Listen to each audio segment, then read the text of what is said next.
Bueno, la justicia de Guatemala emitió una condena por acoso escolar o bullying por primera vez la semana pasada. El dictamen fue en contra de una estudiante de 13 años acusada de brindar una golpiza a una compañera. El juzgado segundo de adolescentes en conflicto con la ley sentenció a la agresora a 18 meses de terapia psicológica y medio año de servicio social. Su mamá también deberá pagar una multa de $3.500. El acoso llevaba meses de ocurrir, pero fue en abril que se tornó grave. Durante el tiempo que se dio la agresión, autoridades del Instituto Víctor Manuel de la Roca restaron importancia a las quejas de la víctima. El pasado 27 de abril, la víctima perdió 2 dientes y resultó con el tabique nasal desviado. El caso es uno de los pocos que se da a conocer en el país que carece de cifras oficiales en torno al bullying. Alguna de la información disponible revela que 4 suicidios de jóvenes en lo que va del año se atribuyen al acoso escolar. El Ministerio de Educación, en base a una encuesta, revela que el 34% de estudiantes en Guatemala reportan algún tipo de acoso escolar.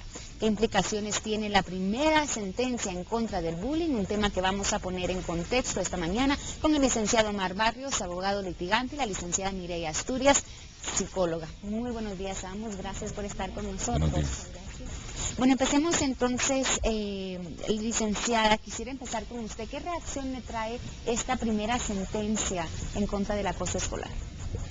Bueno, yo creo que es importante que hayan algún tipo de sanciones, algún tipo de límites a este tipo de abusos, porque los niños muchas veces no se dan cuenta las implicaciones que esto tiene a largo plazo, y creo que los adultos necesitamos poner límites muy claros y muy firmes en relación con este tipo de conductas. Perfecto.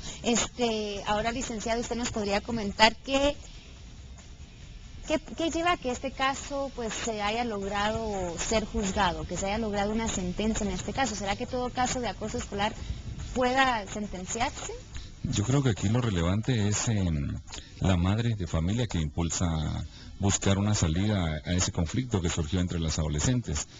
Por las noticias vemos de que siempre intentó buscar una salida a nivel institucional, educativo, después buscó un acercamiento con los padres, parece, de la persona victimaria en este caso, y las consecuencias llegar hasta el punto de vista legal, jurisdiccional, ¿verdad? Que no debería llegarse hasta esa instancia. Entonces, creo que lo más importante ahí es que el padre familia actúe en el canal, en la vía correspondiente. Eso es importantísimo. Y que hay instituciones también, fundaciones y todo, que colaboraron importante en este proceso. Perfecto. Licenciada, regresemos con usted. ¿Qué mensaje envía esta sentencia a los agresores, a las víctimas? E incluyamos también a los maestros de las escuelas, que muchas veces quizás se convierten en testigos pasivos y no hacen mucho para ayudar a los estudiantes que están siendo o que son víctimas del acoso escolar. ¿Qué mensaje manda esta sentencia? Yo pienso que manda un mensaje claro, en el sentido que la sociedad no puede tolerar esto, ¿verdad? En términos generales siempre han existido leyes en relación a si un adulto ataca a otro, pero no en cuanto a si un niño ataca a otro niño. Y creo que es muy importante este mensaje, sobre todo porque, como decía el licenciado, los padres de familia, los maestros, necesitamos tomar un poquito más conciencia de las formas en que podemos hacer frente a esta situación. Licenciado, ¿debería existir algún marco legal que contemple, digamos, el acoso escolar? Sé que el Ministerio de Educación hace poco pues empieza a sacar podemos decir, un manual para los catedráticos, un manual informativo sobre el acoso escolar. Yo lo busqué, está colocado en el internet. Pero ¿qué más se debe hacer entonces para evitar este tipo de casos? Vamos, ahí sería, creo que el fuerte de la licenciada, porque esto es materia psicológica, es la familia, ¿verdad? O sea, fortalecer a las instituciones para prevenir, que sería lo más importante. A los abogados litigantes ya nos llegan los conflictos cuando ya no hay otra vía de solución, ¿verdad? Creo que tendría que ser bastante preventivo y sobre todo, como lo señalaba usted, sujetar a responsabilidad a las personas. La directora, los maestros deben asumir. Sé que no es fácil, yo fui muchos años maestro y sé que no es fácil, definitivamente, pero es una responsabilidad que hay que cumplir. O sea, la docencia no solo implica enseñar matemáticas o computación, sino que representa también encauzar. Lamentablemente ahí pues se ha trasladado mucha responsabilidad al maestro, pero sigue siendo los círculos de vida los que debemos de valorar, ¿verdad? Familia, escuela, vecinos, para evitar llegar a este tipo de consecuencias. En el marco legal existe ya reglamentación del Ministerio de Educación, existe reglamentación en el Código Penal, en la Ley de Protección Integral de la Niñez y Adolescencia. Tal vez no existe el conocimiento necesario en las personas y asumir esa responsabilidad. Yo creo que eso sería lo más relevante. Lo más relevante, claro, en este tipo de casos, licenciada. Entonces, ¿qué más puede hacer el Ministerio, en este caso el Ministerio de Educación, para educar a sus maestros?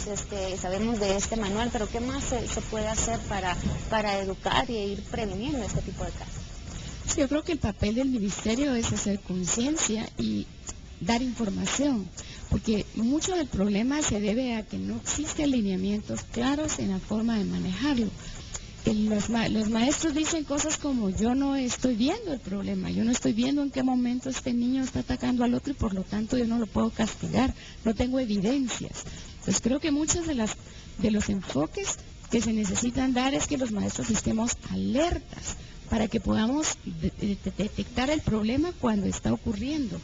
El manejo también es muy importante, porque muchas veces los maestros castigan al niño que está haciendo el acoso frente al niño y le dicen: es porque tu compañero se quejó. Entonces eso solo crea muchísimo más problema, porque el niño es aún más acosado y más intimidado, pero solo que se hace más en forma debajo de agua, ¿verdad? Y esto empeora el problema. Perfecto, licenciado, ¿se prevé que quizá esta primera sentencia pueda abrir la puerta para que otros casos sean juzgados? Yo creo que sí, pero habría que diferenciar siempre alguna confusión terminológica que se usaron en las noticias, ¿verdad? El bullying o el acoso escolar, como se le identifica en español, tiene un nivel, es decir, un tipo de hostigamiento que afecta el honor del individuo, su dignidad, su autoestima. En el caso que se conoció en las noticias es diferente, porque al pasar a una agresión que se convierte en una lesión, salta de una parte preventiva educativa con lo que se podría manejar a una parte ya de querer dañar un bien jurídico como la integridad física del sujeto, ¿verdad? En este sentido, definitivamente habría que evitar llegar hasta esas consecuencias. Y como decía la licenciada, la clave es al principio, pero hay que apoyar a la víctima y al victimario, porque se genera este tipo de acoso por alguna afectación personal, familiar, ¿verdad? El victimario no nació así, ¿verdad? Se ha desarrollado dentro de esa forma. Eso sería ya parte de la psiquiatría y psicología criminal si llegara a ser un hecho ilícito, aunque recordemos que los adolescentes no asumen responsabilidad penal como los adultos, claro. Pero tal vez es relevante lo que usted señalaba en la introducción, la responsabilidad civil, los daños y perjuicios que generan estas conductas, o los efectos que puede tener socialmente si el hermano mayor se quiere después vengar porque no se arregló adecuadamente la circunstancia. Entonces lo que puede ser una solución dentro del ámbito educativo, orientación, etcétera, etcétera, se va más lejos. Aquí el Ministerio de Educación sí debería trabajar muchísimo. Se pierde mucho tiempo en educación queriendo resolver ese tipo de conflictos y no logramos avanzar en los programas educativos. La prevención sería la clave. Prevención, perfecto. Y le agradecemos a ambos por haber estado con nosotros esta mañana analizando un poquito entonces esta primera sentencia en contra del acoso escolar, una agresión como física, como mencionó el licenciado, y qué implicaciones pues pueda traer a nuestro país. Un reto seguramente para el próximo año escolar, tanto para las autoridades como para padres. Ahí sí que atacarlo de una manera integral, ¿no? El conocimiento de los derechos y obligaciones de todos, relevante. Muchísimas gracias, muchas gracias a ambos. Y bueno, ahora antes de cambiar de tema, queremos lanzarle la pregunta del día a todos ustedes en casa. Queremos que nos opinen. ¿Qué opina entonces usted respecto al problema que existe de bullying principalmente en las escuelas y los colegios del país? Déjenos saber, opine a través de nuestras redes sociales. Más adelante vamos a estar dando a conocer sus opiniones y respuestas. Continuamos con eso. Bueno, tema